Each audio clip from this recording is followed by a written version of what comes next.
Okay, so today's adventure is Monkey Report, just in case we're not here for open heart surgery. Mike, Solin, do you want to start us off? Oh man. Um, Or I can ramble on for more. You've got a better Zoom background okay. than I do, man. Oh no, this is my house. Your house is a Zoom background. Yeah. Yeah. Well, geez. I've got some diagrams I made. Um, how do you guys want to start? Okay, I'll start. Setting up Monkey Report is sometimes fun. Go, Mike. I mean, Okay. um, All right. the theme of this talk is some ideas around setting up Monkey Report because it can be difficult and there are different ways of doing it. So we want to discuss, um, if we can, some different setups that Mike has done and other people have done using reverse proxies. But this all started when I was recently fighting with PHP on Mac OS and wanted to find a better way. And then Mike's wiki about Docker, 3 second setup versus the 3 hour PHP madness. Um, so uh, yeah, basically it's open forum here. We're going to start with a few people and then go around. And if anybody has any questions or comments or wants to share anything, so Mike graciously offered to share some of his awesome setup. So take it away, Mike. Well, thanks. Okay. Well, thank you. So, so I'm not running this caveat. I'm not running this in production at work yet. At work, we're running Monkey Report on an ancient Windows server VM. It's running an IIS. It's been broken for a couple years now, like kind of barely hanging on. And it's gotten to the point where our systems team is like 2012 server needs to go soon. So I very much do want to move this to Docker at work. So at home, I have a Monkey Report and Monkey Report set up, mostly because at some point years ago, I realized how stupid it was that like the people at work didn't have to update their Flash player every week, but like my parents did. So I set up a Monkey server at home just to update their stuff automatically. And I have a Mac Mini in my basement running Auto Packager, and it's worked out pretty well. And over the years, I moved all of that stuff to Docker so that it's easier to manage.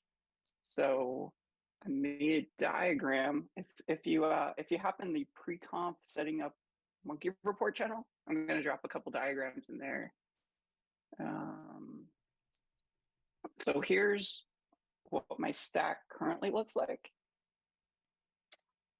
I really tried to figure out draw.io. So it's not pretty, but at this point now, this iteration, I've got an old rack mount server that they decommissioned from work and I was allowed to take home.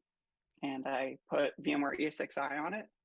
And I installed the new Ubuntu VM just because I found the GUI to be helpful in a pinch if I can't figure out how to use gparted or something to format a drive. And then I installed Docker on top of that. And actually have a diagram of what the Docker stack looks like. But here's here's kind of hopefully a not confusing explanation of how they could cut off.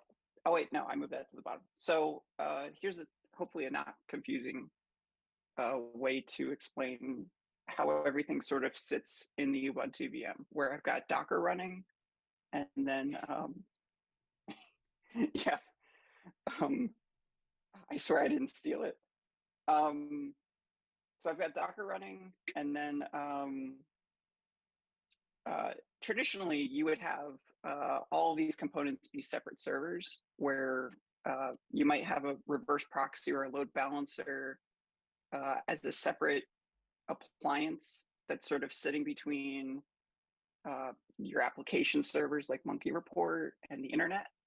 And but in this case, because you can run everything through Docker, and Docker can create its own private networks between containers, you can sort of segment um, uh, uh, so that, like in this example, MySQL doesn't connect to the internet. It doesn't have a path to the reverse proxy. It only talks to the MunkiReport container. So in theory, I think that's more secure. So essentially, the nice part about the containerization stuff is that it's all self-contained. I don't actually have to worry about how to install MunkiReport. I'm able to really just spin it up like any other container, which is kind of cool because a lot of containers, a lot of Docker images will run off of Java or some other stuff that I really don't want to be bothered with learning how to configure. So I can, there's a pretty consistent way to spin up a Docker container, and parameters you want to give it if you want to open up ports or have it talk to your reverse proxy or whatnot. So, and I'll just plug the wiki page that I updated at the bottom. There's a Docker Compose section because I found Docker Compose to be very easy to not only tell Docker what containers I want to have, but also keep them updated. And if they change upstream, like if MySQL gets patched overnight, then my container gets rebuilt. It pulls down the Docker image, which is the sort of the factory image, and then makes a container from that with my customizations overnight automatically. And more often than not, this doesn't break things, which is kind of nice. Occasionally, if you run a complex enough setup and you set it to update overnight, occasionally it will break. So maybe you want to run that maybe once a week or something when you're actually prepared to fix things. If you wake up the next morning and it's broken. But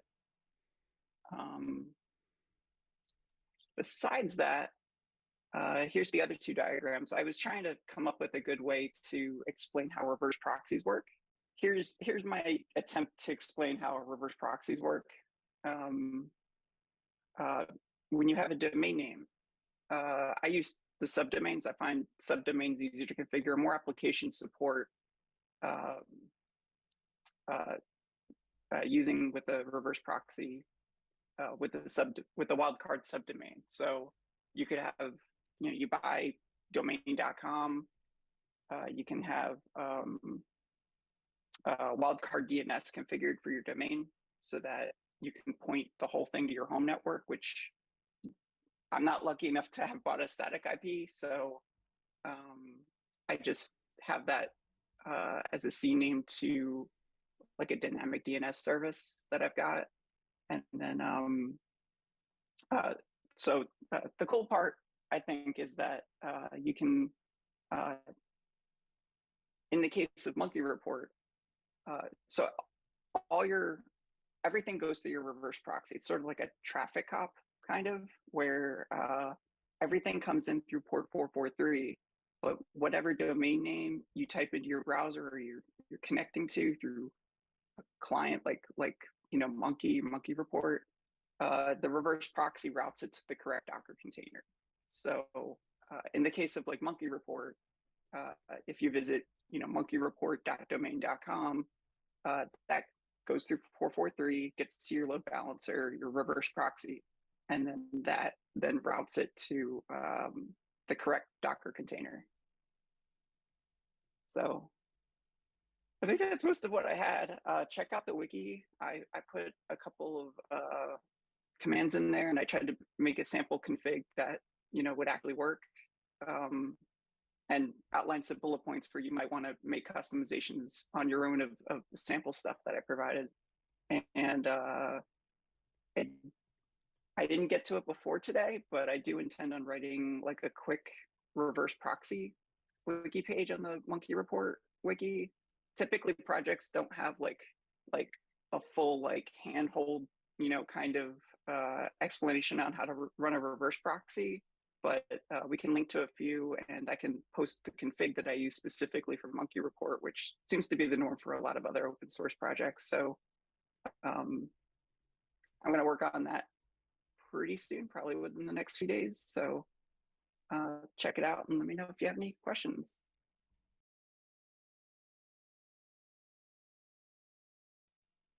So you make a Docker composed, you can name this whatever you want, .yml. And then in this case, I made a network called Monkey. And then I put MunkiReport and the MySQL container for MunkiReport on the same network so they can talk to each other. And if you had, Monkey, if you had a Monkey container, you could put that on the same network too, and they could all be able to talk to each other.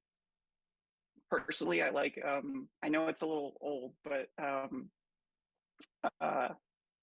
Victor made this thing called Squirrel, which is really good for running Monkey. It's kind of purpose-built. I mean, Monkey, you can run Monkey in any web server, but I like Squirrel because it handles the basic auth config for you, like out of the box. And if you wanted to, you can also have it do obtain a Let's Encrypt cert for you. But if you're running it through a reverse proxy, you would actually just have the reverse proxy do that for you. That's the other nice thing about the reverse proxy. It pulls down a Let's Encrypt cert for you, handles renewing it, and then all your services behind it sort of just inherit that cert.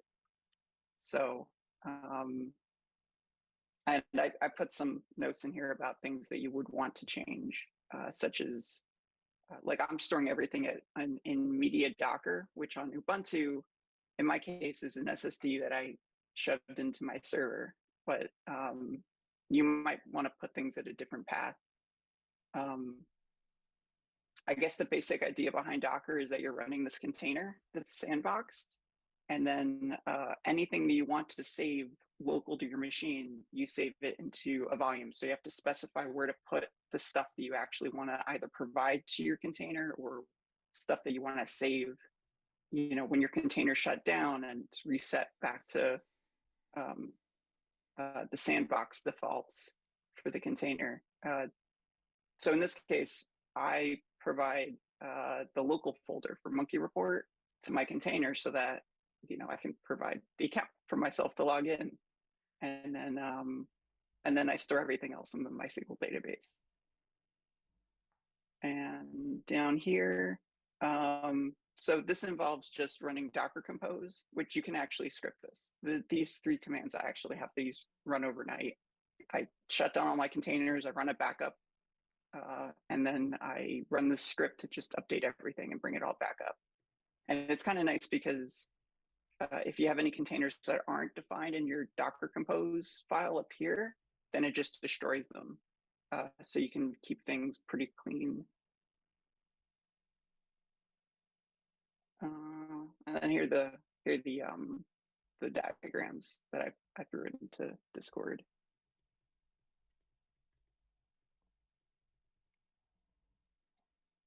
So yeah, in this case, I added Monkey just so it's not just MunkiReport. So hopefully it's a little easier to understand. But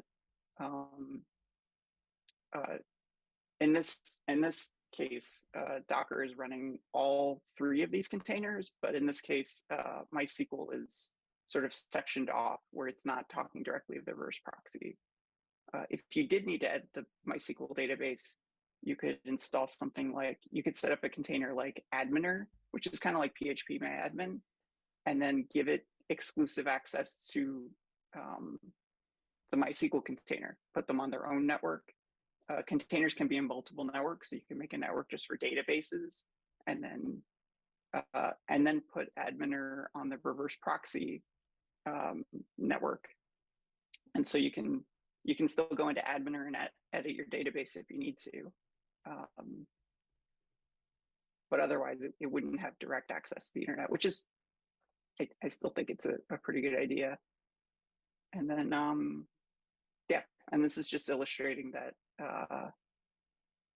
if you visit with a certain domain, you go through the internet, you hit your router, port 443. So it could be literally monkey.domain.com, like HTTPS, monkey.domain.com.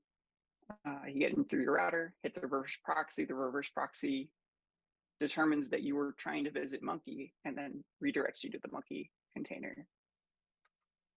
And then same with MunkiReport.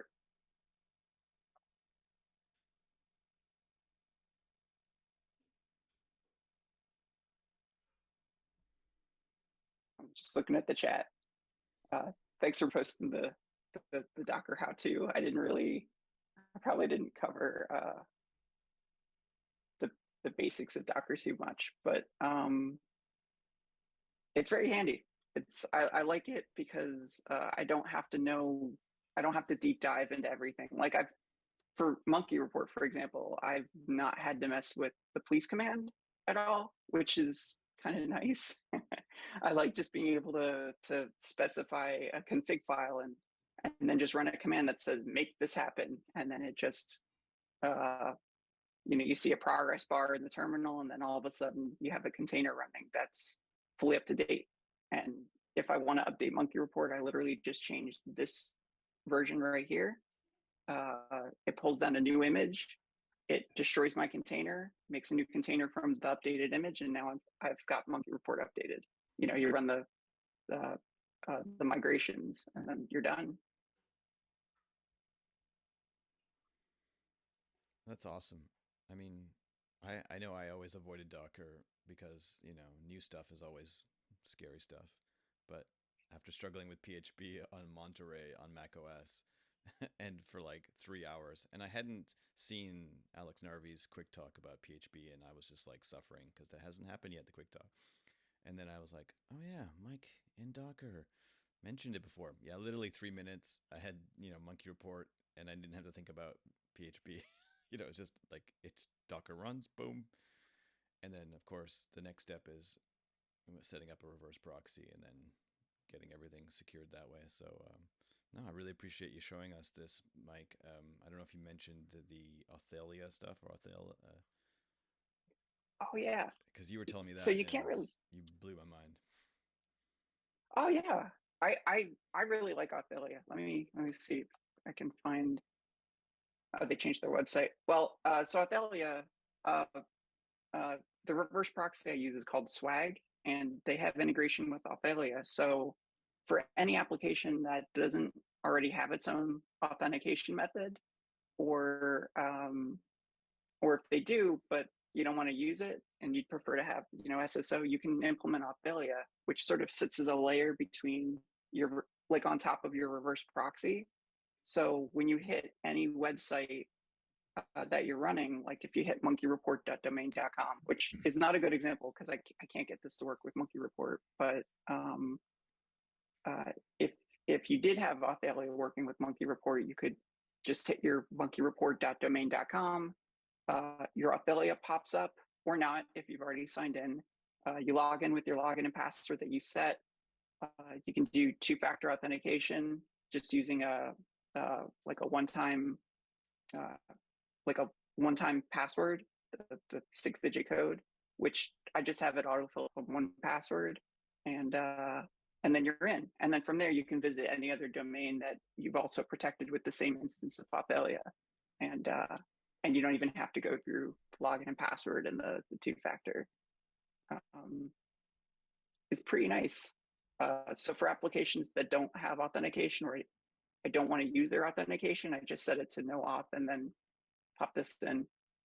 Kind of part of the problem, I made a GitHub issue for this because version 6 doesn't support no auth because all the frameworks and stuff changed, and Mosin said no auth isn't possible anymore.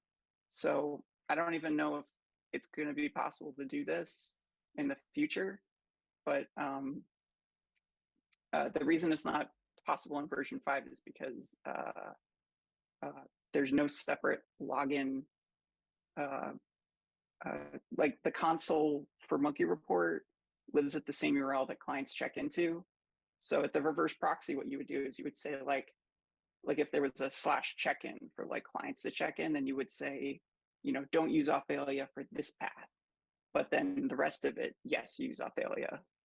So I like this for other applications. Trying to think off the top of my head. I used some Plex stuff, and you can put Authelia in front of that. So it's nice and it's free. It's open source also. Let me see. I hope they have screenshots.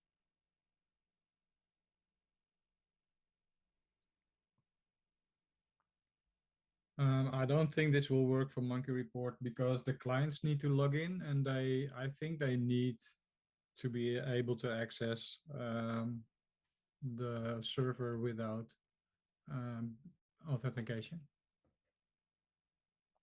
If they checked into a different path than the actual MunkiReport, like the console, then you could in your reverse proxy say, enable Authelia for everything, and then have a separate section where the client check-in URL is exempt from Authelia. But yeah, sure. The only problem is you'd also ideally want no auth. I mean, you could do it without no auth, where if the console had its own, or if check-ins had their own path that you excluded, then you could still put Authelia in front of it in that case, and then you just have to log in twice. You would log in with Authelia, and then you get to the MunkiReport local account login, and then you'd log in with that. But at least you gain two-factor authentication. But I don't know. I'd love to be able to just do no auth, and then you just go through Authelia, and then you're in. But yeah, the version 6 no auth isn't possible anymore. So I don't know if this would actually save anybody any time.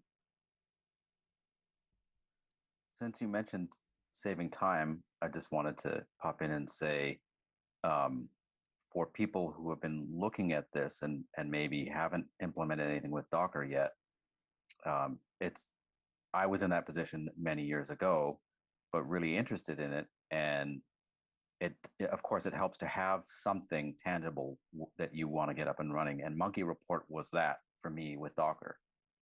And then I had it running in-house, and I wanted to migrate it to a hosted instance, and it was remarkably simple. Once you have it set up, and especially if you can grapple with the Docker Compose, which is really helpful, you have a file effectively that you can migrate. And once you have Docker installed on your host, you can tell it Docker Compose up, it reads your file, it will pull whatever's needed for the different Docker containers if they're not there already, and it'll be up and running. And so in that way, it's like virtualization. There are all kinds of problems it doesn't solve, but there are all kinds of things that it does make possible, and it is really wonderful in that way. Same. I started off doing MunkiReport, and it sort of just grew from there as I realized I can run more things in Docker. I had a Monkey, that Monkey server, I had it running on my Synology NAS using their Apache server. And every time you updated the OS, it would change things or possibly break them. And at some point they changed the Apache version. So everything was at a different path. So I had to rebuild the whole thing. And it just became stupid, where I could just instead run a Docker container, point it to my Monkey repo, which is just a folder full of the correct folders and files, and it just served it up with basic auth enabled, and it was so much easier to maintain. And you can literally just pick it up and move it to another OS, and as long as it's running in Docker and you've got your Docker Compose file and all the files from your volumes, it's pretty easy to pick it up and move it. Like the server, the Ubuntu VM it's on now, this is the second Ubuntu VM I've had. Before that, it was on an old PC tower that I also installed Ubuntu on. And before that, it was all running on Synology. But Synology's Docker support's not very new. Like their Docker version's pretty old. So some containers don't run properly because the version's so old. So, and honestly, my Synology buckled under the weight of, once you run enough containers, the whole thing just slows down and doesn't work right. So, Mike, do you have a link to the swag you're using? Oh yeah. Oh, Oh, let me Google that for you. Yeah, sorry. So it's done by this group called linuxserver.io, and they're really great. They make, frankly, probably the best containers. They have a whole lot of them, and they're all pretty similar to configure. They support the same environment variables for the most part. So if you can get one up and running, it's pretty easy just to copy the config to other stuff, except for like specific things like Swag requires all kinds of DNS stuff, because if you want a Let's Encrypt cert, you have to validate that you own the domain. So I'm using Cloudflare for that, and because Cloudflare's free and it supports wildcard DNS for subdomains, so I don't have to create subdomains in DNS. Like I don't have to go into Cloudflare and add a subdomain every time I want to spin up a new container. It just it scales really well. They have their own every container that Linux server makes. They have their own Docker composed sample. So if you just want to copy and paste their stuff, it works pretty well. And they have really good documentation. So in the case of Swag, they have a whole, because it supports different cert providers. So if you don't want to use Let's Encrypt, you can use Zero SSL, which I've never used. There's different DNS providers they support besides Cloudflare. I think it's a whole thing. I'm going to link to this on the MunkiReport wiki, but I really recommend. I like this because it's all I've never used Caddy. I tried to get up and running on the Synology before realizing it's just not going to work, because Synology reserves port 80 and port 443 for itself, which it took me a long time to realize that's why Caddy didn't work, because Caddy's instructions are literally install it and you're good. And I wasn't good, and I had really no troubleshooting to figure out why it wasn't working. Swag is kind of the opposite, in which you actually have to go through and set everything up. But once you have it all running, all the config files are available to you. You can make all kinds of changes if you need to. I don't know. I guess it's more old school in that it's running its Nginx under the hood, and if you know where to look, you can pretty much find anything. I'm going to be moving to Swag because I have been using Caddy, but it's on an old version. And with Caddy, the current version, they don't support the DNS provider that I've been using, which is DNS Made Easy. And I did that originally because the one thing I don't like about Let's Encrypt is having to have port 80 publicly reachable. I just didn't want to deal with that. And so when you use a supported DNS provider, you set up an API key and you plug that into your configuration, and then that takes care of the Acme setup, if you will, with Let's Encrypt for verifying your domain and setting up the SSL cert for you. And so that is an additional reason why you might want to do that. And I like the look of Swag, and they do support DNS Made Easy, although, depending on how much additional effort I want to pile on, I might just move to Cloudflare, or they also support DigitalOcean, which is where I have my VM hosted, actually. And so, I believe if you move to them for DNS hosting and you're already using them for services, it's free. So I might just look at doing it that way. And I have an example I put up of my Docker Compose config, which shows what I'm talking about. And also I leverage aspects of Docker networking, which is very interesting to touch on some things that Mike had talked about in terms of whether you want something within your Docker setup to be publicly reachable or private within the the different Docker containers.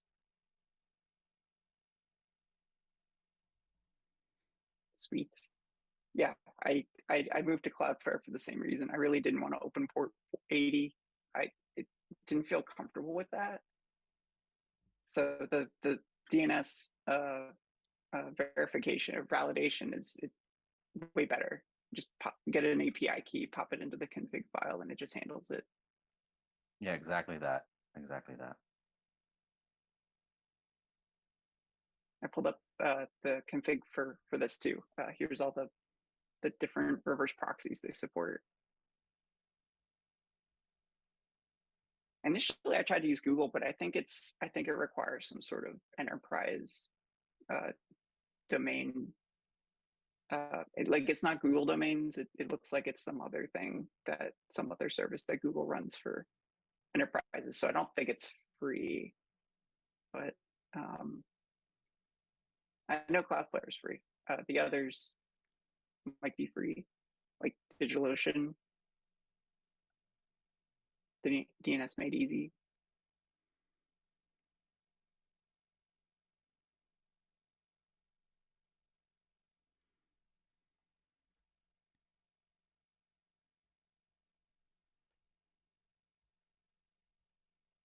Sorry, I'm also not really paying attention to the chat.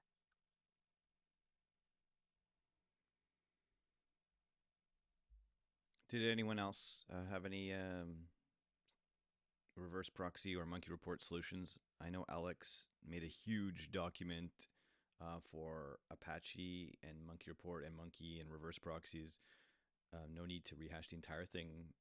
We can just put a link to his repo. But Alex, if you had any comments about what you did. Yeah, I mean, basically, I started with Monkey and Monkey Report using Tom Bridges' Monkey in a Box, which was a script that set up macOS server to do. I mean, I tried doing it manually, but it all broke, and I ran the script and it worked.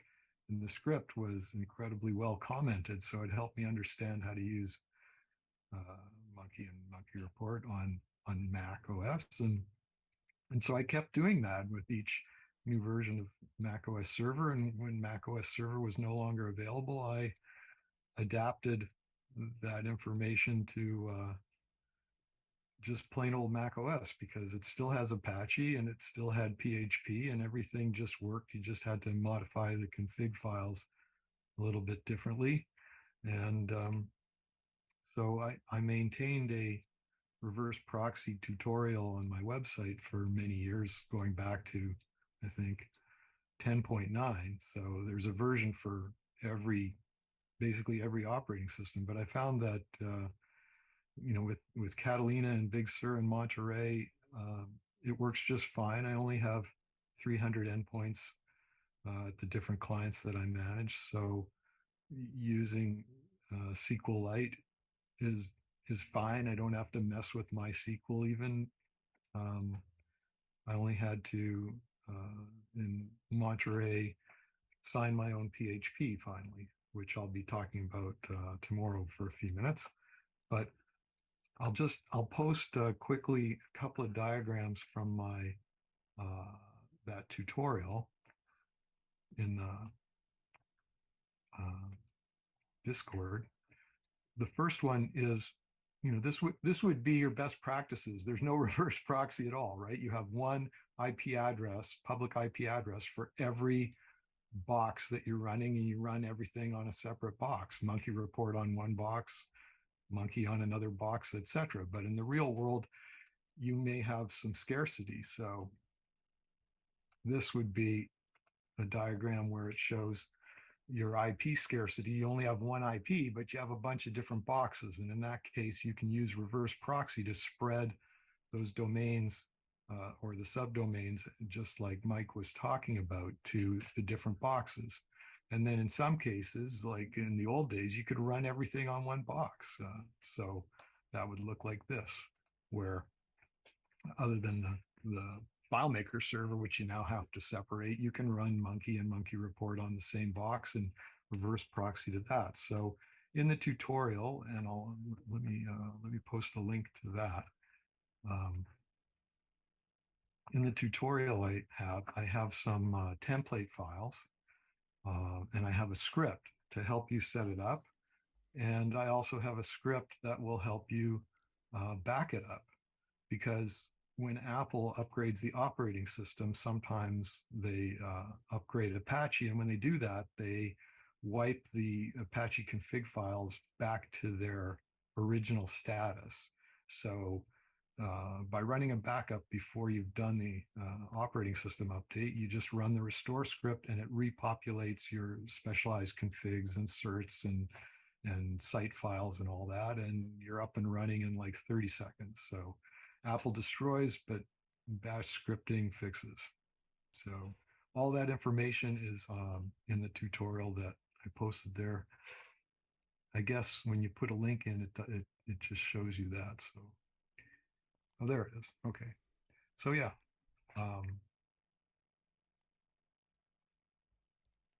that basically covers what I do, but I still do that to this day. And I now have Monkey and MunkiReport running on one box, and it reverse proxies to Synologies. It reverse proxies to a mail server that's on a different box. It reverse proxies to a FileMaker server that's on a different box in my network. And plain old Mac OS works just fine. Have you gotten the Order of Canada yet? You're a national treasure, Alex. Well, Docker is great. I didn't understand anything Mike said, but I did use Docker to set up my Hoodoo, and that was unbelievably helpful.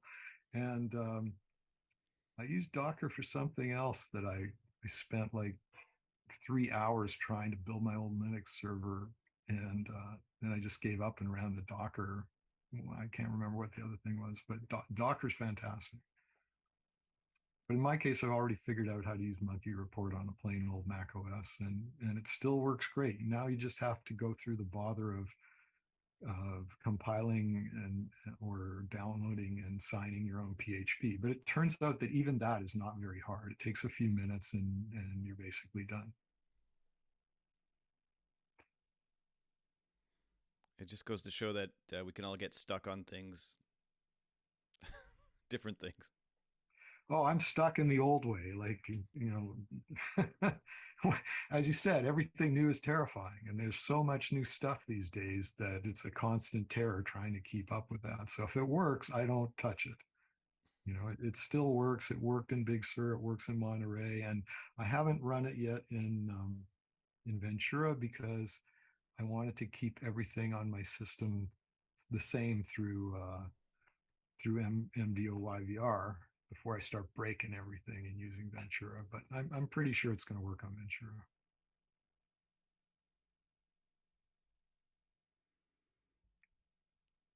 Awesome. Thank you, Alex. You put a lot of work into your tutorials. I love you. You're the best, man. Anyone else have anything to share? Hi. I'm John. Oh, I'm sorry. Oh no, go ahead. No. Go ahead. Oh, it's just Arjen. Yeah. Don't mind me. We Just hanging there. we really need to mind you a lot. My name is Jonathan. I work for a large retailer. We have about 5,700 machines at Mac, and I'm running MunkiReport inside of Google Cloud containers with a hosted Cloud SQL container. And that removes a lot of this reverse proxy troubleshooting and the eternal question of, I signed up to handle Apple program, to handle Apple administration. Why am I editing Etsy today? So that can solve some of those, but there are some, it requires a lot of picking and choosing in terms of, like, I sourced from Mike's Docker images, which is like an entire Docker stack, and then created different sections out of there. Like, I don't have a MySQL container because I'm using the Cloud SQL, and most of the reverse proxy and DNS work is being performed by, and all the hardening around it is being performed by using the VPS that we have inside of our Google Cloud platform. Mike also mentioned that like there's some DNS concerns. I also have like a enterprise account associated with it, so your experiences may vary there.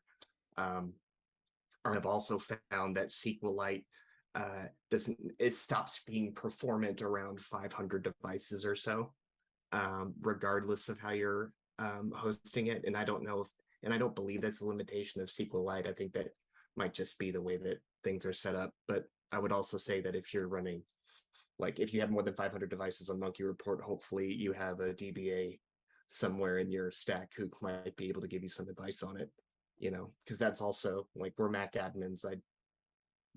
Writing database store procedures to troubleshoot a database is maybe, you know, not within scope. The Google Cloud setup is pretty, it's relatively performative, but you also run into some issues with like using multiple people to sign on due to some of the caching concerns in terms of user accounts and things. I am not sure if we have not attempted to do any robust SSO setup or any of the LDAP binds that have been written associated with it yet. That is next month. So it's not a good topic for a mini talk because my talk's done. Like this is the miniest talk. That's all I have. Oh, great. Arjen, I so rudely cut you off. Thank you, Jonathan. Yeah, that's always interesting to see how people with the larger environments or with a cloud infrastructure run things. So I used to run MunkiReport on a Windows server as well. Well, I wasn't running it. It was a Windows team who would take care of it, but I had to hand guide them through the process because it was really hostile for them, was also hostile for me. But now I work for WeTransfer, and of course we're a cloud-based company, and we have our infrastructure runs on AWS. So it would be a logical step for me to run MunkiReport in AWS, and it's in a container. And actually, I wanted to share the configuration file, but I don't know where. Oh, maybe I can just take a screenshot and put it in Discord. So and I always forget to share this because it's so. I thought along on how I could put the configuration of MunkiReport. How could I put it in this AWS container? And then of course it hit me that it's not really hard at all. So I just shared my configuration file. Actually, this is a Docker file. This is what creates the Docker for my environment. And because Docker it's built on layers, so you can take the MunkiReport container that is in GitHub at the moment. You can just take it as a layer and build upon that. And that's what we did. So if you read the file, you see it's just take this container, add some local files to it, do something with the PHP file, and that's it. And then our Docker infrastructure just build a container out of it and spins it up, and then it runs. And actually, it's built. It has really great CI/CD capabilities, so I can just whenever I change anything about our Docker setup, it will just kill the old. It will build a new container, then kill the old containers, and spin up a new instance, or you won't even notice that something happened. So if there's a new release of MunkiReport, so say there's a 5.7.2, the only thing is I change this, I just submit this, I change it, check it in GitHub, and I will have a new container running within minutes. So this, I thought it was, yeah, for me it was really eye-opening to see that we could do something like this. That's it. That's my mini talk. What's the magic PHP? Walk us through these 4 lines. Copy a magic invisible .local folder and It's not invisible. It's just it's in our repo. So it's just I mean, if you're familiar with MunkiReport, you know, there's a local folder where you can put in some stuff like user accounts or custom dashboards. I think this is just for a custom dashboard that we put it in. So this is a Docker file. I don't even know what language it is, just Docker file language. It's probably some kind of language. So it just states that start off from this, you and you get the Docker container from GitHub, and then this env statement is just a variable declaration, because I'm not even using it twice. So usually if I have to use something twice, I make a variable out of it. And then it copies some stuff in, and it copies some other stuff in, and then it's done. So you can, if you have Docker on your machine, so I have it on my Mac, you can just do Docker build, and then if you have a file in the same directory that has these 4 lines in it, it will just build a container for you. And that's it. And you're referencing a database somewhere, right? So this is magical. So this is like a different subject. So this is just for building the container. So building the container is just like building an image. And the next step, that's what, of course, what was talked about by Mike, is running the container. So this is just building the basic stuff that you want to run later. Okay, so Docker is simple. You just build it with different things, and then you have to deploy it with different things.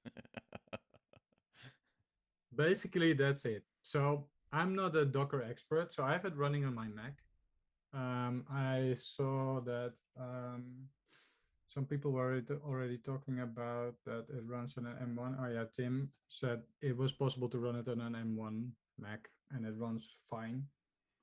It's not really fast, but it's okay. So it runs. So Docker doesn't run on Mac natively. So it has to, if you install Docker on your Mac, you have to basically run a Linux virtual machine that runs Docker images. So there's already some abstraction going on. But when you deploy it to some kind of cloud platform, it will just run on a very basic system, and it will run really fast. And of course, yeah, the reason I think moving to Docker is a smart idea, because I mean, I really commend Alex for building stuff natively in the Mac and trying to make PHP work there. But I think it's like, it feels just like an uphill battle, and you're still, I mean, this is you have a definite state that you can run again and again and again. It will always be the same. And when you're building on Mac OS, I mean, Apple will surely find some way to get you off this get you off this path.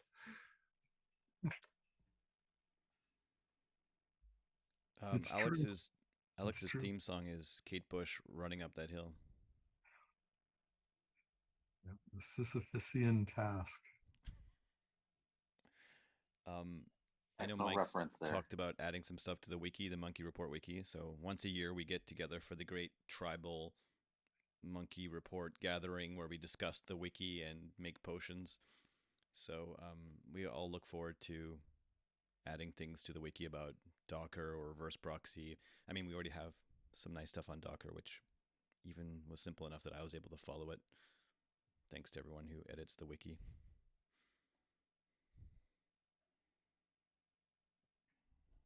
Anyone else? that's one of the key things. I went back and looked at my my history with MunkiReport, and back in 2017 I first started down the path of implementing it, and there's plenty of documentation out there, but when you're installing it on Linux, it's what flavor. I found directions for people doing it on Ubuntu and just all various, and I wanted to stay what my environment was using, which was CentOS, and all those things don't translate. And so I went back and I made a joke about my bash history. I went and copied in my bash history into our ticketing system because I would work on it, I get interrupted, and then I would work on it. A year later, I found another note where I worked on it, and oh hey, there's a new version. Now I have to update all the components of PHP. I don't know what I'm doing when it comes to that stuff. So I'm just following all these guides, and okay, it doesn't work. Let me go find somebody else's solution. And then in July of 2019, I had a note in my ticket that said I scrapped everything and I'm using Docker. And something I say all the time, because I used to be more hands-on with the Mac environment, and as I've moved up through my org, I don't have the time anymore. But you have the time to work on things that you like, but you have the things you have to do, and then you have the things you like to do. Well, the thing I like to do is work on this kind of stuff. So I was on vacation, and I have a note where at 3 a.m. while I was on vacation, with just my laptop there with my family around me, where I went through and finally got this working. And I was like, oh, this is cool. So I went through and updated the wiki. But the Docker, I've had to migrate it a couple times, and you set up the new box, my environment similar to what Mike was describing. I run that command, and everything's up. And patching comes along. I get the report from our security officer, and I go into my Docker run script. And I haven't even got to compose yet, but I go in there and I edit the variable that points to the version of MySQL after going out and seeing what's changed, and then I just run the script again. Hey, I'm patched. And I do the migrate, and it's all good. So I think that's one of the things for people getting into this is for me, it was complicated to try to set up right on the OS, and yeah, trying to keep it going on Mac OS. That's impressive. But now I've Dockerized all my stuff. The world is held together by bash one-liners running Docker run one-liners. That is it. That's right. Any last thoughts from anyone before we move to our monkey tips and tricks at 8? But if anybody has a monkey report setting up or setup thoughts. I was just getting ready to post again for Harry. There's a site that can help you take your Docker run and convert it to a Docker compose file. Awesome. And it's composerize.com. And I'll put that link in the Discord as well, because that helped me.